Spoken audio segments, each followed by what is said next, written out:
एक समझदार इंसान तब बोलता है जब उसके पास बोलने के लिए बहुत कुछ होता है, और एक बेवकूफ़ इंसान केवल इसलिए बोलता है क्योंकि उसे बोलना है।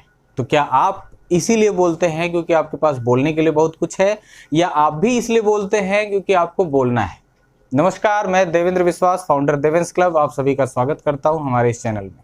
आज मैं लेकर आया हूं आप लोगों के सामने पर्सनालिटी डेवलपमेंट का एक महत्वपूर्ण हिस्सा, जिसे पब्लिक स्पीकिंग कहते हैं। पब्लिक स्पीकिंग में आज हम लोग जानेंगे कि इसके लिए सबसे महत्वपूर्ण चीज़ें कौन कौन सी हैं। पब्लिक स्पीकिंग की प्रैक्टिस तो हम लोग जाने अनजाने हमेशा करते रहते हैं, लेकिन आज हम लोग एक वेल प्लान्ड तरीके से पब्लिक स्पीकिंग की तैयारी करेंगे।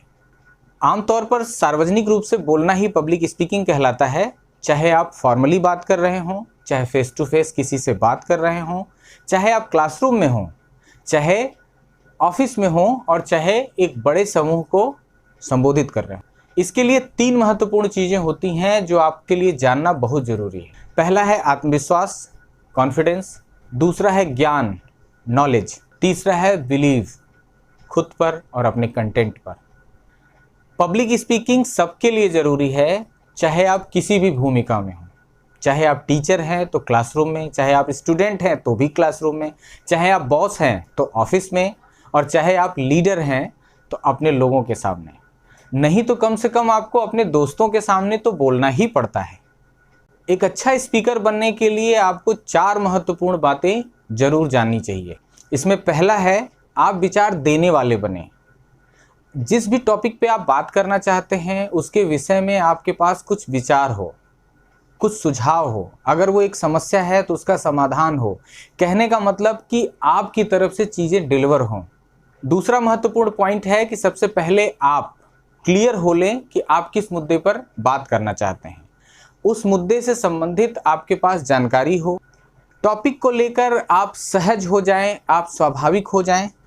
तीसरा महत्वपूर्ण मुद्दा है कि आपको भरोसा जगाना होगा, और ये तभी होगा जब आपको कंटेंट के विषय में पहले से जानकारी हो, जब आपके पास संबंधित टॉपिक की पूरी जानकारी अच्छे से आपने गैदर कर ली है।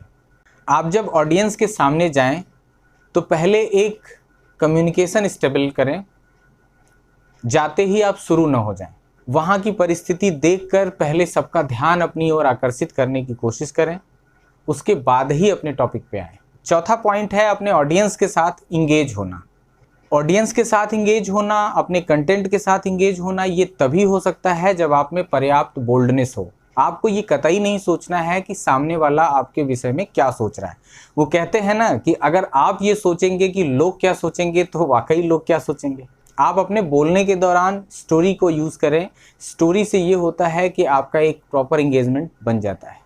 अब इन बातों को एग्जीक्यूट करने के लिए आपके पास केवल थियोरेटिकल जानकारी हो तो आपके असफल होने के चांसेस बढ़ जाते हैं। आपको इन सब सारी चीज़ों की प्रैक्टिकल जानकारी भी होनी चाहिए, और प्रैक्टिकल जानकारी के लिए इन बातों का आपको ध्यान रखना है। जिसमें पहला है कि आपको अपने ऑडियंस के बारे में पता होना चाहिए कि आपकी ऑडियंस कौन होने वाले हैं। क्या वो स्टूडेंट्स हैं, या फिर टीचर्स हैं, या फिर कॉमन लोग हैं। और अगर आप डायरेक्ट सेलिंग से रिलेटेड हैं तो आपको ये पता होना चाहिए कि फिर आने वाले विविध प्रकार के लोग होते हैं। ये पहले से आपको पता होना चाहिए कि आपकी ऑडियंस में कैसे लोग शामिल हो रहे हैं। दूसरा पॉइंट है कि आप अपना पर्पज क्लियर रखें। आपको ये पता होना चाहिए कि आप क्या बोलने वाले हैं और किन किन विषयों में जानकारी देने वाले हैं। ऑडियंस के सामने जाने से पहले अपने कंटेंट पर अच्छा खासा रिसर्च करें, ताकि आपको कंटेंट के विषय में और क्रॉस क्वेश्चनिंग के टाइम पे आपको असहजता बिल्कुल भी महसूस न हो। जो भी बात करें पूरे आत्मविश्वास से बात करें। कोशिश ये करें कि आप दिल से बोलें, क्योंकि दिल से निकलने वाली बात कनेक्ट करती है। बोलते समय आपकी पिच बहुत हाई या बहुत लो न हो। आपको ध्यान देना है कि आप कहाँ पे बोल रहे हैं। अगर आप एक कमरे में बोल रहे हैं तो आप नॉर्मल स्पीड में बात करें, नॉर्मल टोन में बात करें, नॉर्मल पिच में बात करें। अगर हॉल बहुत बड़ा है और आपको माइक मिली हुई है तो भी आप ध्यान रखें, क्योंकि आपकी आवाज़, अगर आपने माइक में भी बहुत तेज़ बोला तो आपकी आवाज़ फट जाती है। इस कारण से अपनी पिच को नॉर्मल रखें। पब्लिक स्पीकिंग के समय में आपको बॉडी लैंग्वेज की अच्छी जानकारी होनी चाहिए। सामान्य तौर पे अगर आप किसी छोटी जगह पे परफॉर्म कर रहे हैं तो आपको अपने शरीर को बहुत नहीं हिलाना डुलाना है। अगर आप किसी बड़े स्टेज पे परफॉर्म कर रहे हैं तो जाहिर सी बात है कि आपको स्टेज पे मूव भी करना है, ताकि ऐसा न लगे कि आप केवल एक जगह खड़े होकर सारी बात कर रहे हैं। और बॉडी लैंग्वेज पे विस्तृत जानकारी के लिए आप मेरे पिछले वीडियोस देख सकते हैं, जिसका लिंक मैं डिस्क्रिप्शन में दे दूंगा। आपका जो भी स्पीच हो उसकी डिलीवरी बहुत ही अच्छे से करें।